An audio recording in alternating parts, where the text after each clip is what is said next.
أعوذ بالله من الشيطان الرجيم. بسم الله الرحمن الرحيم. Peace be with you and welcome. As we get closer and closer to the end of Ramadan, the Quran seems to take us into these deeper, more subtle places in our hearts. Today, I wanted to reflect with you on Juzษ์ 25, a section that gently, but very firmly, challenges one of our most basic human needs, the need to be absolutely certain about everything. And that idea right there is really at the heart of our reflection. This Juzษ์is an invitation, really. It's a journey away from the illusion that things are permanent, away from that rigid kind of certainty that can so easily lead to arrogance. And it's a journey towards something much deeper, a state of real awareness and true humility. It's a path for the heart.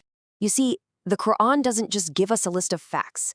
It actually guides us along a path. And the chapters, the surahs in this particular section, well, they create a very specific spiritual journey. One that's designed to wake up both our minds and our souls from that sleep of just not paying attention.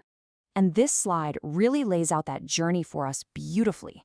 It all starts with observation, just looking, really looking at the signs in the world and inside ourselves. That looking leads us to reflection, where we start to understand the meaning behind it all. And once you start reflecting, you gain an awareness of just how temporary and illusory this world can be. That awareness naturally cultivates humility, which opens the heart to guidance. And all of this entire path, grounds us in a deep sense of accountability to God. So let's walk through this together. So our journey begins where the Quran often begins, with the outer world, the manifest signs, what we call the zahir, that Allah has placed all around us. The Quran is always pushing us not just to see with our eyes, but to truly observe with the eye of the heart. So we start with Surah Fuṣṣilat, which reminds us that truth isn't just trapped in a book. It's written into the very fabric of creation, and it's etched right into our own souls. It's this universal testimony, just waiting for anyone who's willing to look. What's so amazing about this verse is just how vast it is. The signs are in the horizons, they're external, they're universal, they're objective, but they're also within themselves. They're intimate, internal, and so personal. It's saying truth is right here. It's everywhere, for anyone with a heart that's open to seeing it. After this, Surah Al-Zukhruf comes in and just shatters a huge illusion, one that is so powerful in our world today. It directly challenges this idea that worldly success, wealth, power, status, is somehow a sign that you're on the right path. Just think of Pharaoh, who proudly said, "Don't I own the kingdom of Egypt? Don't I have these rivers flowing beneath me?" His entire sense of certainty was built on materialism. And this is such a critical reminder for us. History is just littered with the ruins of huge civilizations that had all the wealth and power you could imagine, but they crumbled from the inside. Why? Well, because, just like Pharaoh, they lost their way. They lost their moral compass. Their material certainty became a veil, and it blinded them to the emptiness inside. And you see this theme of consequences continue in the next surahs, Ad-Dukhan and Al-Jāthiyah. They talk about societies that became so confident in their own power that they just ignored all the divine warnings. Surah Ad-Dukhan even describes a clear smoke coming down as a painful punishment. They thought they were invincible. But when the time came for accountability, when they were faced with the ultimate truth, all that self-assured certainty just dissolved. So after observing all these outer signs and learning these lessons, the Quran turns us inward. It takes us to the batin, the inner path. And it shows us that the real fruit of all that observation isn't arrogance about what we know, but this deep, profound humility before the vastness of what we don't know.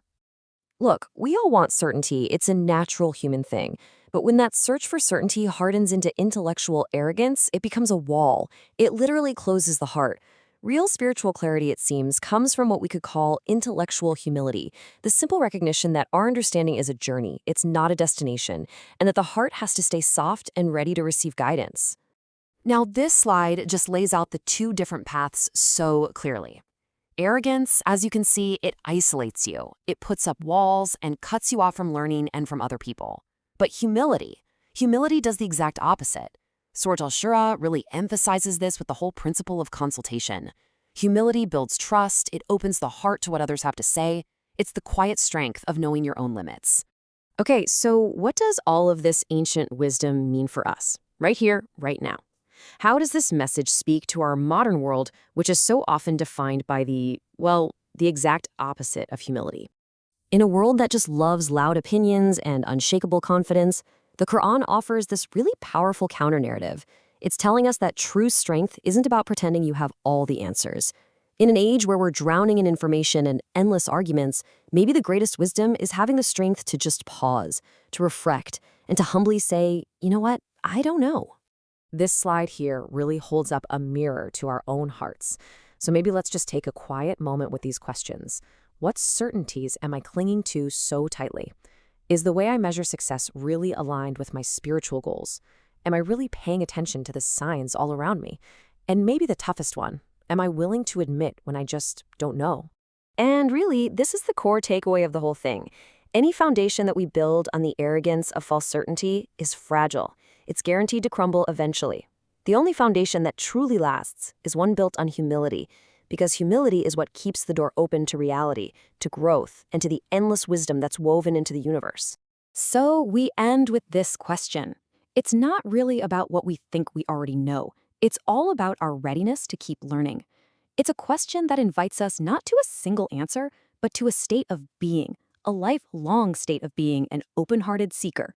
The beauty of this message is that it frees us. It frees us from the pressure of having to know everything. It just invites us to be students of life, to be forever in awe of the signs of God. And so we ask Allah to grant us the gift of humility, to soften our hearts, and to open our eyes to the truths He has placed within us and all around us. And on that very note of humility, we ask for your understanding and for God's forgiveness for any errors or mispronunciations you might have heard in this presentation. May we all be guided to what is correct. Wassalamu alaikum.